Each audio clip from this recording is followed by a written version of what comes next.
¿Qué tal? Video tutorial número 34 del curso de Java, en el que seguimos viendo en detalle cómo usar el Visual Java Server Faces.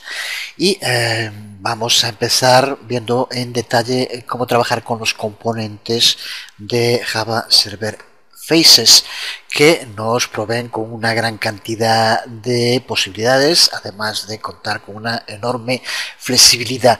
De hecho, a partir de estos componentes contamos con la mayoría de las técnicas que se usan en Java Server Faces, así que podemos desentendernos en gran medida de escribir código, aunque no de entenderlo desde luego. En términos simples, los componentes JSF son una combinación de etiquetas HTML y de etiquetas JSTL. Cuando hablamos de JSTL nos referimos a Java Server Pages Standard Tag Library, que ha sido creada por Sun Microsystems y que lo que hace es ampliar, extender las características de las Java Server Pages con 4 nuevas librerías de etiquetas de tags. Estas librerías incluyen utilidades muy utilizadas en el desarrollo de páginas web dinámicas. Extienden las especificaciones de JSP, de Java Server Pages, las cuales a su vez extienden las de los servlets. El API con el que cuenta Java Server Pages Standard Tag Library nos permite además poder desarrollar nuestras propias librerías de etiquetas que pueden contar con propiedades, disparar eventos y con la posibilidad de enlazar a datos, como veremos hoy. En muchos casos podemos añadir cualquiera de los componentes dentro de nuestro diseño visual. Podemos configurar sus propiedades sin tener para nada que escribir código. Como con otros componentes cuando trabajamos en NetBeans, y ya hemos visto a lo largo del curso, estos componentes JSF están disponibles dentro de la ventana Palette y están divididos fundamentalmente en 3 grandes secciones. La sección Basic, la sección Layout y la sección Composite, como vemos las 3 que forman parte de Gustock.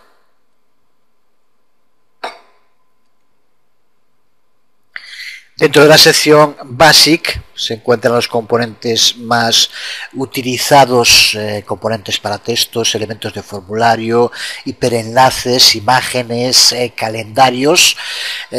Todos los componentes que se encuentran dentro de esta sección comparten un mismo aspecto, un look and feel, debido al theme que se ha aplicado al proyecto. Por defecto contamos con uno, que es el que aquí tenemos en Project Gustock Themes, pero podrían también utilizarse otros. La sección Layout pues hace referencia justo a los diseños, por eso aquí encontramos componentes como pueden ser formularios, separadores de páginas, pestañas, paneles de parrilla y paneles de diseño. Son los usados comúnmente para el diseño de páginas y agrupamiento de ítems. Muchas de las funcionalidades que hemos visto en el curso cuando hablamos de Swing. Y la sección Composite, que está formada solo por unos cuantos componentes y que son componentes que podemos considerar como una combinación de varios componentes y que provee por tanto con funcionalidades agrupadas, como puede ser por ejemplo barras de progreso o la creación de acordeones de pestañas, menús, y pueden considerarse como auténticos widgets para utilizar en una aplicación web. Y una de las ventajas que tiene es que ya incluye mucha del código de programación necesario para la utilización de estos widgets. Pero como vemos contamos también con validadores, convertidores y con las secciones dedicadas al trabajo con proveedores de datos, que son también fundamentales. Sobre todo esto hablaremos en el video tutorial de hoy. Después de que hemos añadido un componente a nuestra página, podemos pulsar en cualquier momento sobre él, sobre el componente, y ver sus propiedades en la ventana propiedades que aquí tenemos. Y desde aquí podemos configurar los atributos para ese componente exactamente como si estuviéramos escribiendo código, así de sencillo. Por ejemplo, podemos pulsar sobre el componente de campo de texto que aquí tenemos y podemos configurar los datos. Vamos a poner aquí, por ejemplo, txt nombre. Vamos a indicar en el número de columnas. Podemos aquí incluir el número que queramos. Vamos a poner, por ejemplo, 12 columnas. Vamos a poner un texto para que aparezca por defecto, por ejemplo, mi nombre. Vamos a marcar la caja de chequeo required para que sea obligatorio escribir en el campo y en fin podemos ir marcando los que queramos, por ejemplo aquí en máximo tamaño, el máximo número de caracteres que puede tener, vamos a poner por ejemplo 100 y así podríamos acceder a muchas otras propiedades de este componente. Podemos ahora ver el código JSP correspondiente pulsando en el botón de JSP y aquí tenemos todo el código y dentro del código podemos ver en esta línea es donde tenemos la etiqueta. JSP sigue una estructura, es una variante XML y aquí vemos cómo nos aparecen en el código required true, más len 100 y de txt nombre, columns 12, las propiedades que hemos configurado ahora en el diseñador visual. Veamos ahora cómo trabajar con los componentes gestores de eventos, con los event handlers. Ya vimos en el curso cómo trabajar con gestores de eventos es clave para organizar nuestras aplicaciones, pues la mayoría de los componentes que estamos viendo ahora cuentan con la posibilidad de añadirles gestores de eventos. Hay comportamientos del lado del cliente que pueden ser configurados a través de las propiedades del componente y también podemos hacerlo del lado del servidor para que se evoquen ciertas acciones cuando tengan lugar. Para configurar un gestor de eventos, un event handler para un componente, pulsamos con el botón derecho sobre ese componente y dentro del menú desplegable que se abre, pulsamos en Edit Event Handler y como vemos aquí nos va a aparecer una lista, dependiendo del componente que hayamos seleccionado, de los posibles gestores de eventos que podemos utilizar. Si lo hacemos con este campo de entrada de texto, como ya estamos sobre él, nos vale, aunque podría ser también con otros. Pulsamos Edit Event Handler y por ejemplo sobre Process Value Change, observa cómo al pulsar automáticamente la vista cambia al bin, al archivo Java, y como el botón se sitúa, el cursor se sitúa dentro de la acción en la que queremos trabajar, que en este caso es aquí, public void txt nombre process value change. Nos ha escrito ya aquí el código que ahora podemos completar. Podemos, por ejemplo, escribir un código para que cuando tenga lugar un evento, que en este caso será cuando se escriba en el campo, guarde y nos muestre el valor antiguo y el valor nuevo que se ha introducido en el campo y hacer que se muestre pues, en la ventana de salida, por ejemplo. Podría ser un código como el que aquí vemos y que ya tienes que entender perfectamente. Creamos dos objetos, uno al que llamamos viejo objeto y otro nuevo objeto, y les aplicamos el método getAllValue y getNewValue, que lo que hacen es recuperar el valor antiguo y el valor reciente. Y después con dos condicionales, simplemente cuando cambie le decimos que nos lo imprima con system out println el valor que esté, viejo objeto toString y nuevo objeto toString sin más. Comprueba que esté el servidor funcionando. Si no lo está, lo inicias. Y también configurar la página que estemos usando como la página de inicio para que lleve a cabo el proceso. Ejecutamos el proyecto.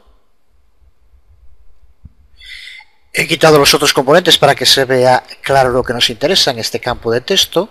Sí, ahora sustituimos aquí el contenido que tiene por cualquier otro contenido. Podemos ver como dentro del output en Tomcat 6.0 nos aparece lo que indicamos en el código, el valor viejo y el valor nuevo por el cual lo hemos cambiado. Hemos configurado por tanto un gestor de evento para este campo de texto. Cada vez que incluyamos aquí un nombre, que lo cambiemos, aparecerá al dispararse el gestor de eventos el código que le indicamos con el valor antiguo y el nuevo. Si cualquier otro, desde luego podríamos tener más gestores de eventos en otros componentes de la página y todos ellos estarían configurados dentro del bin de soporte para este archivo.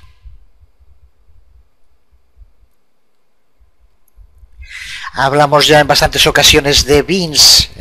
Podemos ver aquí, por ejemplo, cómo aparece en muchísimos de los archivos el término bin. Cuando hablamos de bin estamos hablando de un componente de software que tiene la particularidad de que puede ser reutilizable y así evitamos las tediosas tareas de tener que estar programando los distintos componentes una y otra vez. Se puede decir que existen con la finalidad de ahorrarnos tiempo al programar, y no olvides que el IDE que estamos usando se llama NetBeans, así que se utilizan en contra de algo que a veces se escucha, no entiendo muy bien por qué, la mayoría de los componentes que manejan los editores visuales más comunes. Así que podemos hablar de beans cuando trabajamos con Visual Studio, con Eclipse, con Delphi, por ejemplo, y si has trabajado con algunos de estos IDEs estarás ya familiarizado con el término beans. Aunque desde luego que se adapta muy bien a Java, todos conocemos el logo de Java, y cuando se habla de beans realmente se está hablando, aunque tiene varias acciones, se refiere a los granos de café, que se llaman de esta manera, y la idea que está detrás de esto es reaprovechar los distintos granos de café que ya han sido creados para poder ser utilizados por otros desarrolladores. Así que, en definitiva, cuando hablamos de beans, hablamos de código reutilizable. Puede representar tanto desde un botón a una parrilla de resultados, a un panel contenedor, a un simple campo de texto y también soluciones mucho más complejas, como puede ser, por ejemplo, conexiones a bases de datos. No hay ninguna garantía de que vayan a ser colocados secuencialmente dentro del archivo bin que nos va creando el propio NetBeans. Por eso, de nuevo, es importante habituarse a trabajar con el Navigator, desde el cual sí que podemos acceder de modo muy rápido. Aquí tenemos el resumen de los distintos beans, el código con el que estamos trabajando. Aquí tenemos, por ejemplo, el Process Value Change que acabamos de crear ahora. Desde aquí sí que en cualquier momento podríamos acceder, como vemos pulsando, nos sitúa ya en esa parte del código en concreto.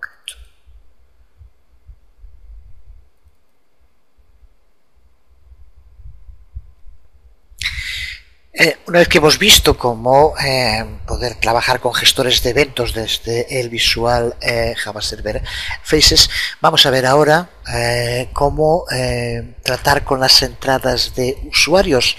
Y este ID, vamos a volver a la vista diseño, nos provee, lo veíamos antes aquí, con sistemas también. Vamos a ampliar la ventana. Para añadir dentro de los diseños que estemos creando también validadores y convertidores, validators y converters, como aquí vemos. Para vincular un validador con un componente de entrada, de un componente input, como puede ser por ejemplo un campo de texto, lo que tenemos que hacer es soltar el validador sobre ese componente input. Por ejemplo, vamos a pulsar sobre el validador double range validator, lo arrastramos y lo soltamos sobre el campo de texto con el que estábamos trabajando. Observa cómo automáticamente ha aparecido dentro del navigator este validador que acabamos de añadir. Podemos también añadir un validador sin enlazarlo directamente a un componente de input de entrada. Vamos a eliminar este que añadimos ahora y podemos también soltarlo sobre cualquier lugar vacío y vemos cómo se nos ha creado igual el double range validator. ¿Por qué puede ser más útil hacerlo de este modo? Porque nos permite enlazarlo con más de un campo de entrada. Puede que si queremos usar un validador para varios y de este modo, ahora tal como está, seleccionamos cualquier campo de entrada, como es en este caso el campo de entrada de texto que aquí tenemos, y aquí como vemos aparece un campo validator expression y aquí podríamos añadir ahora este, que no aparece entre paréntesis, es el que ya está creado, que es el double range validator 1. Pulsamos y ahora sí ya lo tenemos enlazado. Pero si tuviéramos otros campos de entrada, otros campos input, podríamos enlazarlos con este mismo validador sin tener que estar creando uno para cada uno de los campos en que quisiéramos usarlo. Y muy similar es el trabajo con los convertidores, igual que con los validadores. Y lo vamos a ver en un ejemplo práctico, tanto el uso de uno como otro. Vamos a crear una nueva página para que el código esté más claro. Dejamos todos los datos por defecto. Vamos a arrastrar un botón sobre la página y vamos a ponerle como texto ir. Y vamos a arrastrar un campo de texto.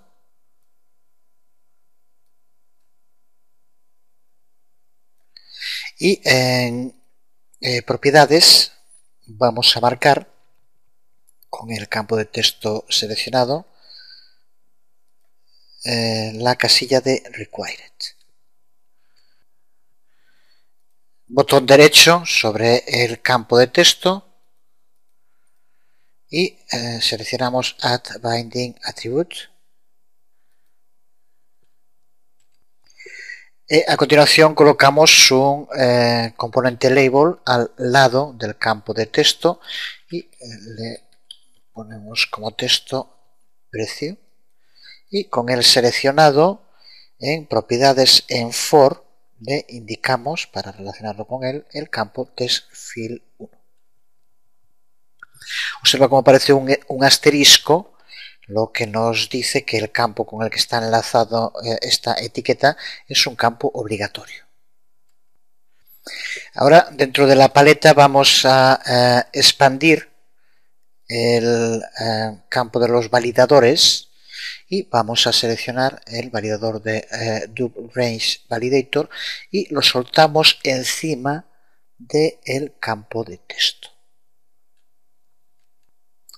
Este validador que hemos creado lo tenemos, aquí lo vemos, en el navegador, desde él podemos acceder y vemos aquí dentro de la ventana propiedades que podemos configurar un valor máximo y mínimo para este validador. Vamos a darle, pues para probar cualquier valor, vamos a poner por ejemplo como máximo 10 y como mínimo 1. Con lo cual creamos un validador indicando los valores que se pueden incluir dentro de ese campo de texto. Y hacemos lo mismo con los convertidores. Expandimos el panel de los convertidores y dentro de los que aquí aparecen vamos a arrastrar y soltar sobre el campo de texto un number converter, lo que acabamos de hacer, y vemos cómo se nos abre en la ventana del asistente del diálogo para este formato de número que queremos aplicarle a el campo de texto. Vamos a seleccionar en Type arriba, como vemos podemos seleccionar número, currency o percent, vamos a poner currency, y al estar aquí como idioma local el español nos elige como moneda el euro, podemos cambiarlo, en este caso tendríamos que cambiar aquí el local, por ejemplo inglés Estados Unidos, y observa cómo aparece aquí el dólar, y así podéis hacer con todos los otros que aparecen. En este caso, con español de España, como vemos, aparece el euro como moneda. Podríamos configurar otras cosas, pero para lo que estamos ahora probando nos sirve. Pulsamos sobre OK, con lo cual ya tenemos un validador y un convertidor configurados para este campo de texto. Vamos a añadir también un componente message a la ventana, el escritorio, componente que ya sabemos que se encuentra dentro del panel Basic. Lo soltamos y ahora si pulsamos, ya nos lo dice aquí, control más mayúscula y arrastramos sobre el campo de texto, ya establecemos la propiedad for.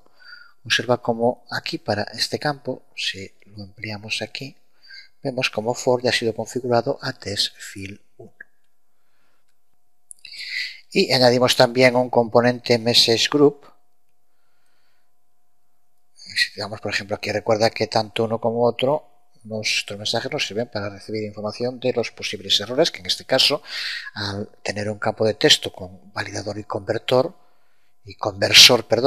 puede mostrarnos distintos tipos de mensajes, dependiendo del error. Vamos a convertir esta página en la página de inicio y vamos a ejecutar la aplicación. Y aquí tenemos la aplicación. Si recuerdas, pusimos como límites entre 1 y 10, pero también indicamos que tenía que ser una moneda con el convertidor que fuera euro. Así que, aunque si por ejemplo ponemos 7, cuando pulsamos ir, nos devuelve el mensaje de error diciendo que no lo entiende como un valor de moneda. Sin embargo, si escribimos 7 euros, de este modo, al pulsar ir, observa como sí que nos lo escribe bien. Si pusiéramos, por ejemplo, sin embargo, 12 euros, como es un valor mayor de 10, y los límites están en 1 y 10, nos devolverá otro mensaje de error, ahora diciéndonos que el atributo no está entre los valores que se esperan de 1 a 10. Vemos como este mensaje de error en este caso son el mismo, pero podían ser distintos el de grupo que el personificado para este campo concreto. Recuerda que este es global y podía ser para otros componentes que hubiera dentro del formulario. Este sería en exclusiva para el campo de texto con el que lo vinculamos. Seguimos, vamos a dar un paso más y ver cómo podemos almacenar y pasar datos.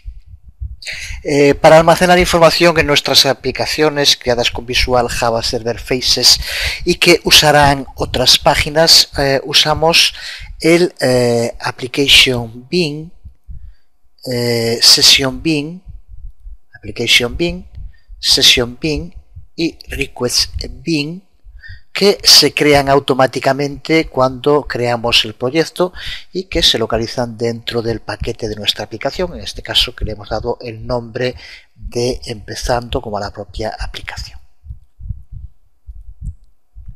Son, estos 3 archivos que aquí vemos.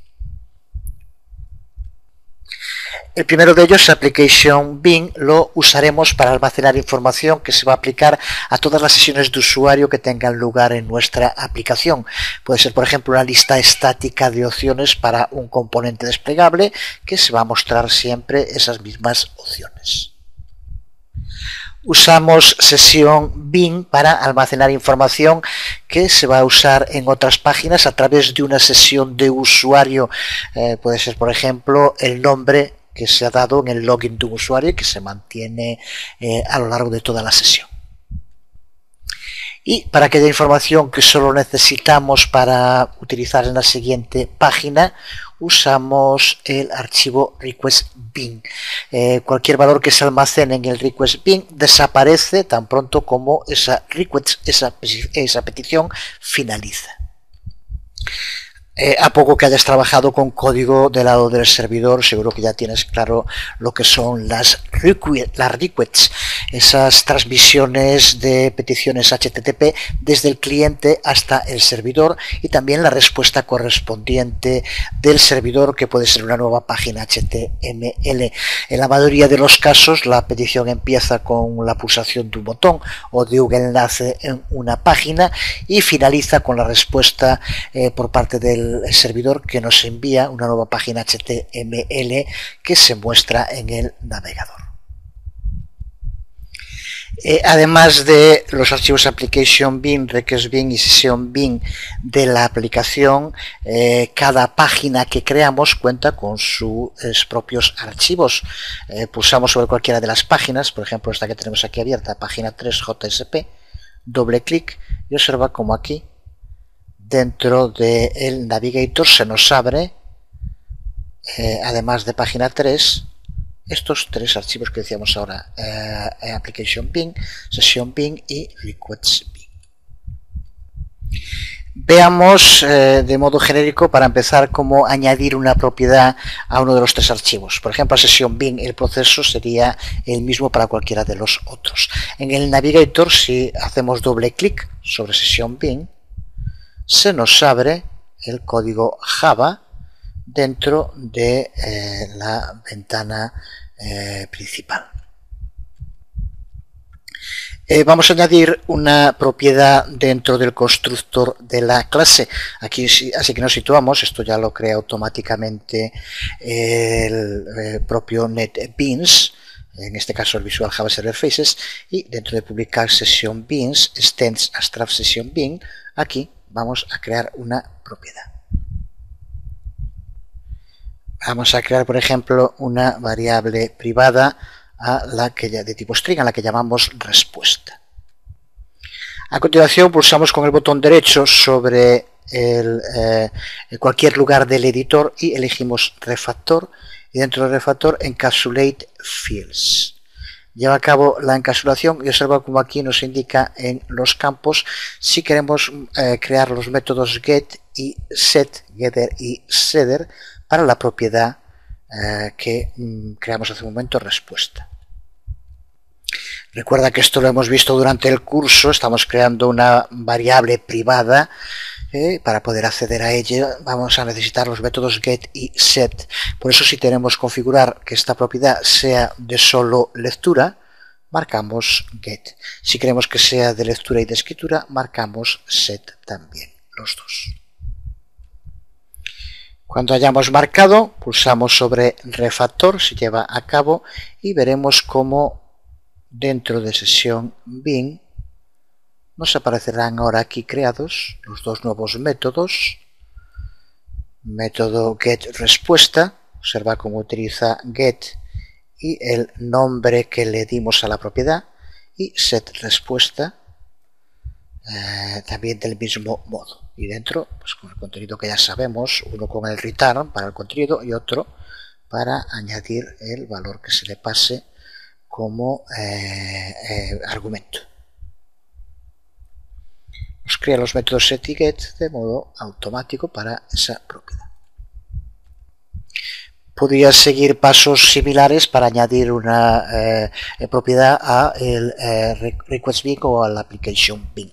Justo vamos a verlo un ejemplo práctico en el que vamos a hacer esto mismo, pero utilizando algún componente para poder ver los resultados. Vamos a repetir el proceso. Dentro del paquete fuente pulsamos sobre el archivo request bin ahora y creamos una nueva variable, una nueva propiedad a la que vamos a llamar, por ejemplo, parm, dentro de Request como hicimos antes, y pulsamos con el botón derecho y dentro de Refactor pulsamos sobre Encapsulate Files.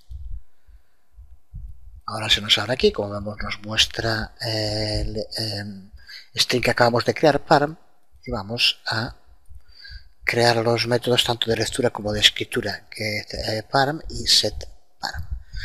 Pulsamos en Refactor y vemos como ya nos los tiene aquí creados estos dos métodos. Guardamos todo.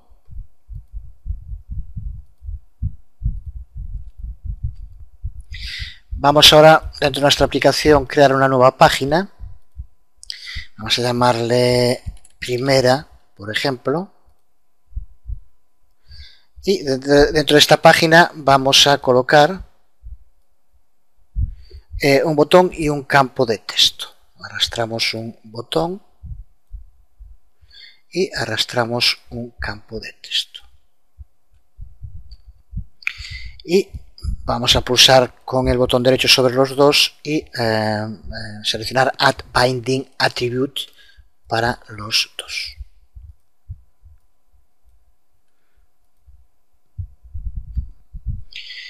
Ahora volvemos a pulsar con el botón derecho sobre el campo de texto y pulsamos en Bind to Data, la vinculación a datos.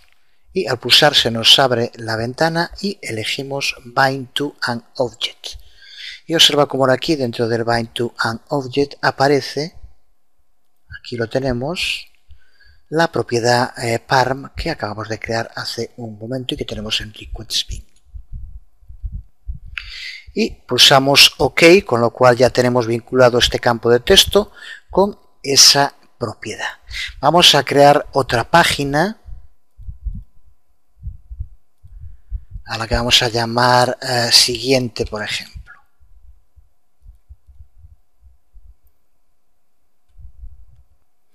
Y añadimos en ella un componente botón y un componente de texto estático. De nuevo, como antes, botón derecho sobre los dos y Add Binding Attribute.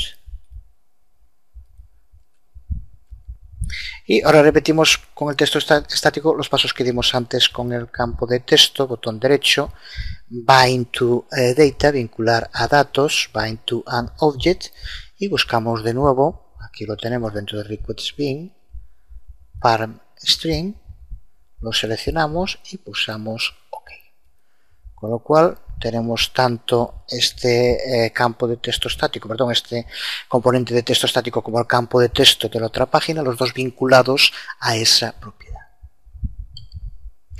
Ahora vamos a conectar las dos páginas que hemos creado. Para eso, pulsa con el botón derecho sobre cualquier punto sobre la página y pulsa en Page Navigation, que es el que aparece aquí abajo. Cuando pulsamos sobre Page Navigation, observa cómo se nos abre el archivo del flujo de la página con el que hemos estado trabajando los otros días. Voy a cerrar alguna de las ventanas para que se vea mejor. El archivo faceconfig XML que tienes que recordar. Aquí tenemos lo que nos interesa ahora, estas dos páginas que acabamos de crear, la primera y siguiente. Y lo único que hacemos es, desde el componente botón que tenemos en la página primera, enlazarla a la página siguiente, que es lo que queremos que ocurra. El botón que creamos en esta segunda página, en siguiente, lo dejamos sin vincular porque justo lo que queremos es que ese botón, cuando lo pulsemos, se recargue a sí misma, justo para ver cómo no se hace una petición y por lo tanto no carga los datos que están escritos en el otro campo. Para probarlo, configuramos primera como nuestra página de inicio y ejecutamos el proyecto. Aquí tenemos la página que hemos configurado como la página de inicio con el campo de texto y el botón. Escribimos cualquier cosa en el campo de texto y ahora al pulsar sobre el botón, que recuerda que enlaza con la otra página, vemos cómo se nos abre la otra página y que en el texto estático aparece lo mismo que escribimos en el campo de texto. Lo que ha ocurrido es que en la sala de máquinas una instancia de request bin fue instanciada para almacenar el contenido que escribimos en el campo de texto y que está guardado en la propiedad parm que creamos antes, y ese valor es el que es pasado porque los dos, tanto este texto estático como el campo de texto, están vinculados a la misma propiedad. Por eso cuando se pasa, se le pasa ese valor que aquí aparece. Sin embargo, si pulsamos sobre este botón, que recuerda que no está enlazado con la otra página, se recarga la misma página en la que se encuentra y, como vemos, aparece el texto estático vacío. Si volvemos a la página de inicio y escribimos cualquier valor, vemos como de nuevo sí que nos aparece en el campo estático ese valor. Si pulsamos de nuevo sobre el valor, vemos como sobre el botón, perdón, vemos como ya no aparece. Aquí vemos un ejemplo de cómo pasar datos que han sido guardados en este caso en el archivo request bin, y de un modo similar podríamos hacerlo con application bin o con session bin. Y con esto ya tenemos dado todos los pasos necesarios para poder empezar a ver ahora cómo podemos acceder desde una aplicación a datos, pero que se encuentren en una base de datos. Vamos a empezar por configurar el servidor de la base de datos. Vamos a usar MySQL, que a día de hoy sigue siendo el más popular de los servidores de base de datos open source para el desarrollo de aplicaciones web. Para empezar necesitas tenerlo, puedes hacerlo de 1000 modos, y si has trabajado antes con otros lenguajes del lado del servidor como PHP, seguro que ya sabes cómo hacerlo. Si no, es de lo más sencillo. Yo lo voy a hacer en esta ocasión usando la distribución XAMPP. Desde luego puedes hacerlo bien instalando solo MySQL o utilizando cualquier otra de las muchas distribuciones para instalar. Normalmente suele ser PHP, Apache, MySQL. Lo que necesitamos ahora es MySQL. Si lo quieres hacer con XAMPP, desde su página oficial, aquí puedes descargar sus versiones para Linux, Windows y otros sistemas operativos. Yo lo voy a hacer para Windows, simplemente se descarga y se instala exactamente igual que cualquier otro programa en Windows.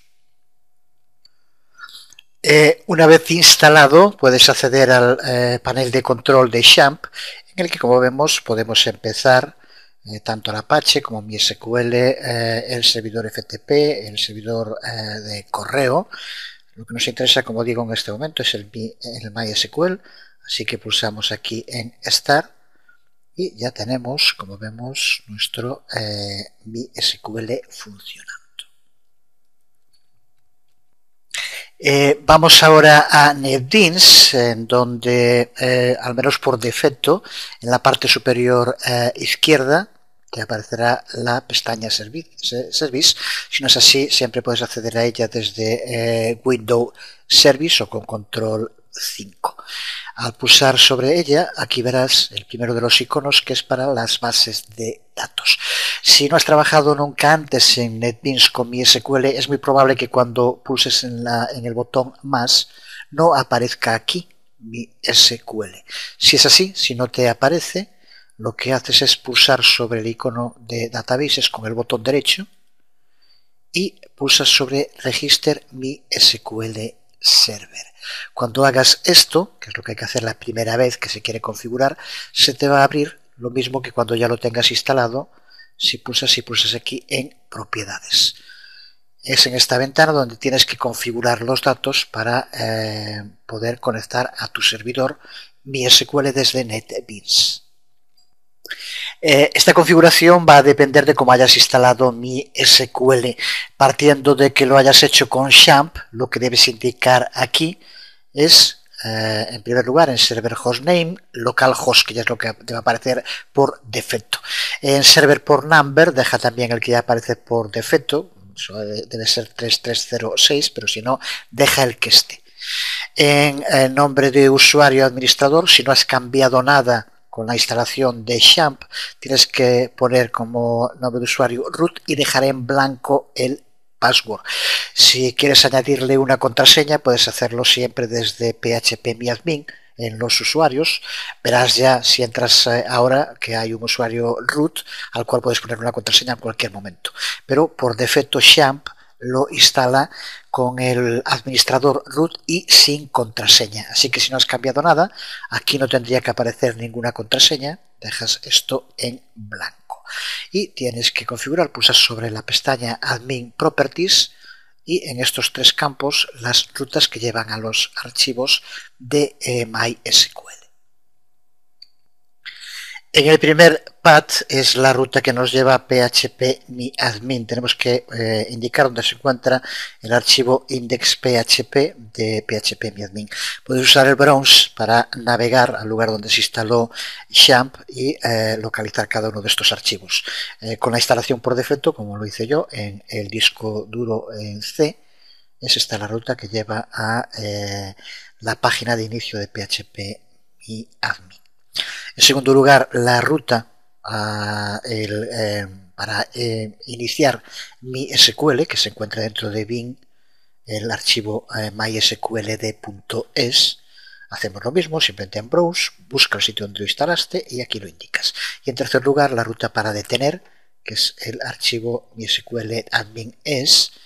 Y en este caso, para que lleve a cabo la detención, aquí en argumentos, le pasamos este argumento, -u root stop. Configurando estos tres archivos que lleven al indiquen a NetBeans donde tiene que buscar el MySQL y configurando bien los datos de acceso, con esto pulsamos OK y ya tiene que aparecerte dentro de Service Database aquí MySQL. Observa como por defecto en un principio aparece como desconectado. En primer lugar, comprueba que en el XAMPP tengas activo, que se esté ejecutando el MySQL. Es imprescindible, desde luego. Y una vez que eso es así, pulsa aquí con el botón derecho y pulsa sobre Start. Y observa como ya ha pasado, como ya tenemos conectado, nos indica que es en localhost en el puerto 3306 y que es el administrador root el que se encuentra conectado en este momento. Cuando lo hagas, si ya tienes instalada alguna base de datos en MySQL, por ejemplo, las que también se puede acceder con phpMyAdmin, pulsando aquí las puedes ver. Estas son las que en este momento tengo instalados en MySQL, aquí aparece. Pues con esto tenemos ya el primer paso para poder usar en nuestras aplicaciones desde NetBeans enlaces, comunicaciones con una base de datos. Y el modo más común de interactuar con bases de datos es usando algún tipo de editor SQL sin tener que hacerlo en la consola. Pues de nuevo el IDE NetBeans cuenta con un editor SQL en este caso, que ya está preconstruido dentro del propio IDE. Vamos a empezar por usar este editor SQL para crear una instancia, lo que se conoce normalmente como crear una nueva base de datos. Para hacerlo tenemos que pulsar sobre el nodo de nuestro servidor MySQL con el botón derecho y pulsar sobre Create Database, con lo que se nos abrirá el diálogo de creación de base de datos. Tenemos que empezar por darle un nombre. Vamos a llamarle, por ejemplo, mi base datos. Y como vemos aquí, podríamos darle acceso grant a cualquier usuario que tuviéramos creado dentro de nuestra base de datos.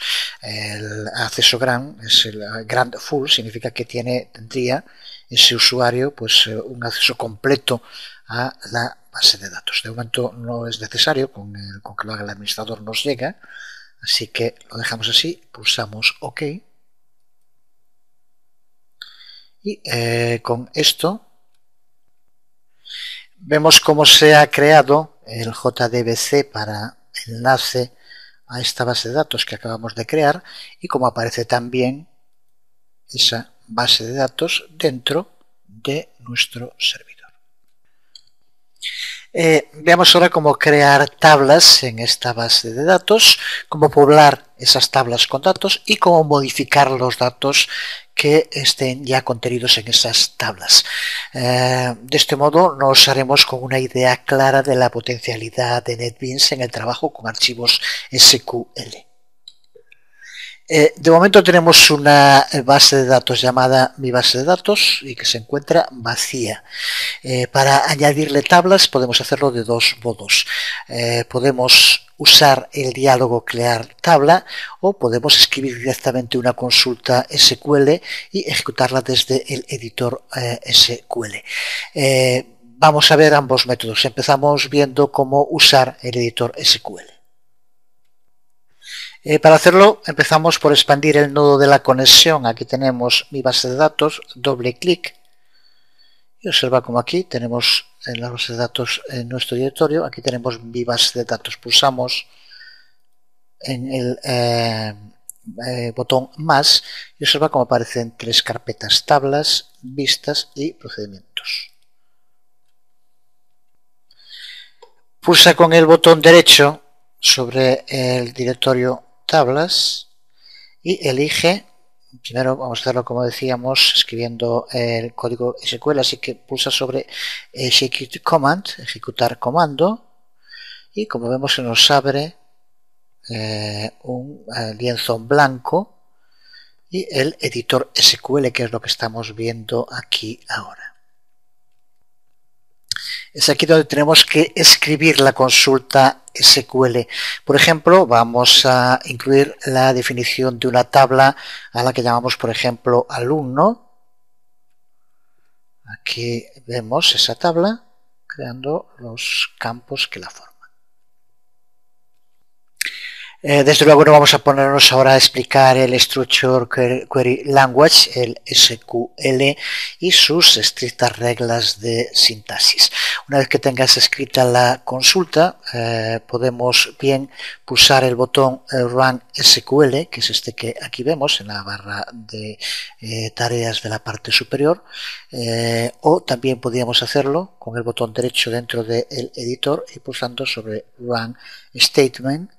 De cualquiera de los dos modos se crea la tabla dentro de la base de datos. Si todo ha ido correcto, nos aparecerá una nueva pestaña en la ventana Output y nos indicará que se ha llevado a cabo la consulta de modo correcto.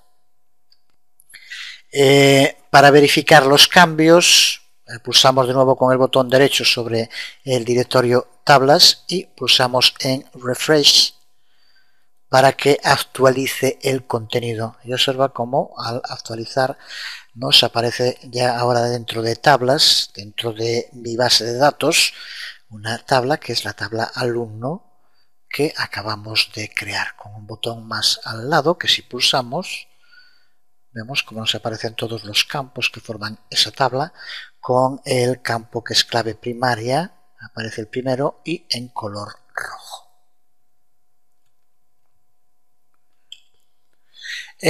Veamos ahora cómo crear una tabla usando el diálogo Create Table. Para ello, de nuevo sobre el directorio tablas, pulsamos con el botón derecho y seleccionamos Create Table, crear tabla, y como vemos se nos abre el asistente para la creación de la tabla. Empezamos por darle un nombre, vamos a llamarle por ejemplo materia, y ahora vamos a tener que ir añadiendo las columnas que queremos que formen la tabla. Pulsamos sobre Add Column y lo primero que vamos a hacer es crear la clave primaria, que siempre tiene que aparecer en las bases de datos relacionales y como vemos ya automáticamente nos marca Unique y desactiva Null. Así tiene que aparecer y vamos a ponerle como nombre ID y en tipo elegimos Small Int, de los que aquí aparecen, y pulsamos sobre OK Con lo cual, como vemos, ya hemos creado nuestro primer campo de la tabla. Vamos a hacer lo mismo con otros campos. Vamos a añadir otro que llamamos, por ejemplo, nombre. Vamos a poner de tipo varchar, un tamaño, por ejemplo, de 50. Y con esto ya es suficiente. Tenemos creado nuestro segundo campo. Un tercer campo al que vamos a llamar, por ejemplo, descripción. Vamos a poner también varchar. Y en tamaño, pues por ejemplo, 500.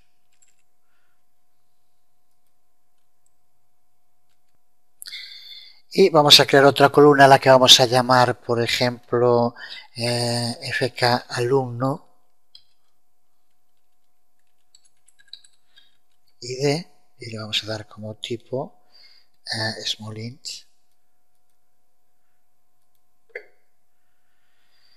Pulsamos OK y vemos como ya ha aparecido aquí otra tabla creada dentro de nuestra base de datos y exactamente con la misma información que teníamos antes para la tabla creada con pasando el código SQL.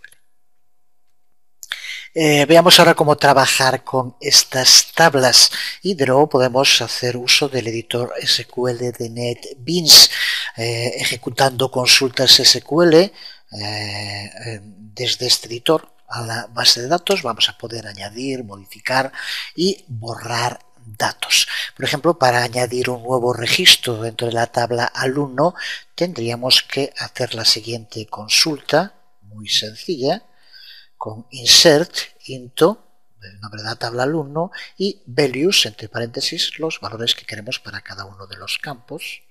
Sería un ejemplo. Bueno, lo cierto es que aquí estamos usando para poner la fecha de la unión un formato que no se adapta al que solemos usar nosotros, pero eso simplemente había que haberlo cambiado al crear la tabla, indicando que fuera un formato distinto. Eso es un problema menor. Para ejecutarla lo hacemos de los modos que decíamos antes también, bien pulsando en este icono o bien con Run Statement. Vemos que nos aparece de nuevo aquí el mensaje diciendo que se ha ejecutado de modo correcto. Para verificar que el nuevo registro se ha añadido dentro de la tabla alumno, en el explorador de base de datos pulsamos con el botón derecho sobre el nodo de esta tabla en concreto, de alumno, y pulsamos sobre View Data, ver datos, y vemos cómo se nos abre una nueva ventana. Arriba aparece la consulta sobre los datos que queremos que se muestren y aquí vemos cómo se muestran los datos y cómo es correcto se ha introducido la información que pasamos con la consulta.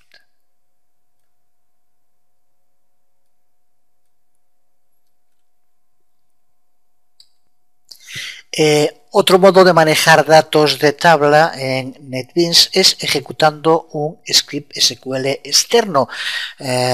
Podemos tomar cualquier script SQL que hayamos creado en cualquier sitio y ejecutarlo dentro del ID de NetBeans y ya tener incorporado todas las consultas que incluya ese script dentro de nuestra aplicación.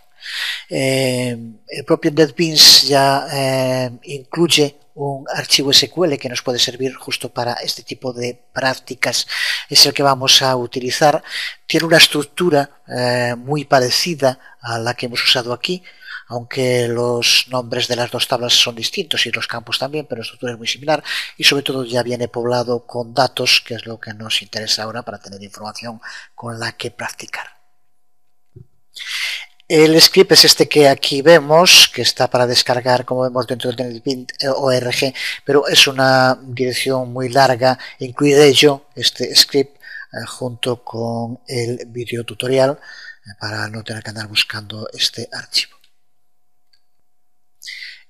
Para ejecutar ese script lo único que tenemos que hacer es como con cualquier otro archivo, file, open file, y buscamos el lugar donde tengamos ese archivo. En este caso lo guardé ya donde tengo el video tutorial para que no se me olvide incluirlo. Aquí está, es este archivo, pulsamos sobre abrir y vemos como aquí se nos abre. Ahora lo que tienes que hacer es comprobar que aquí tengas seleccionado la conexión MySQL de la base de datos con la que estamos trabajando. Una vez comprobado eso, pulsamos sobre el icono para que ejecute el SQL, la consulta que aquí tenemos. Ya ves como aquí nos aparece, bueno, ya indica aquí no es la que queríamos, observa aquí es donde tenemos que elegir que sea la base de datos con la que podremos trabajar. Así que ahora sí, está bien, con esta pulsamos OK y ya vemos como aquí aparece en el output que se ha llevado a cabo de modo correcto, se ha ejecutado.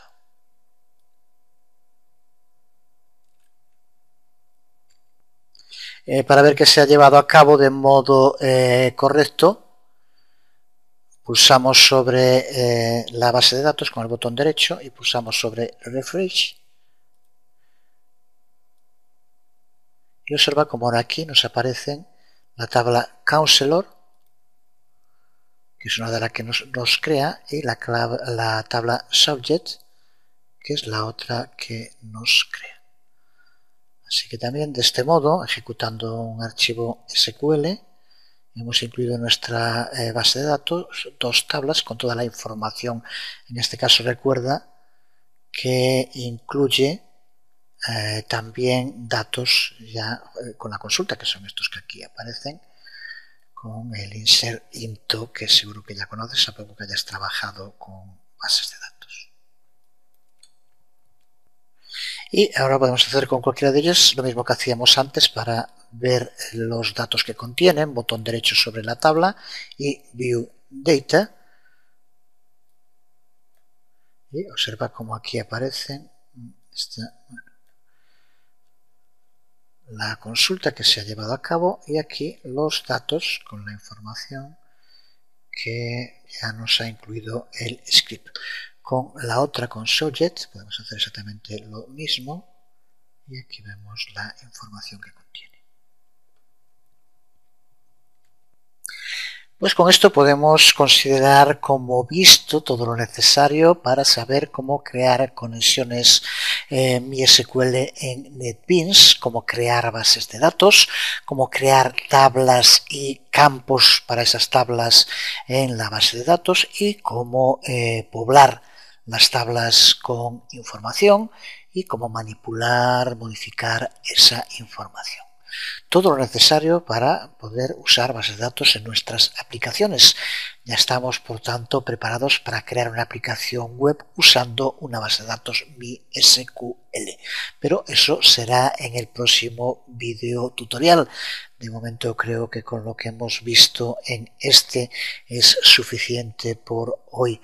Así que nada más, en el próximo, ya digo, vamos a crear esa aplicación que utilizará una base de datos MySQL. Espero que sea muy pronto. Nada más, os habló Jesús Conde. Nos vemos.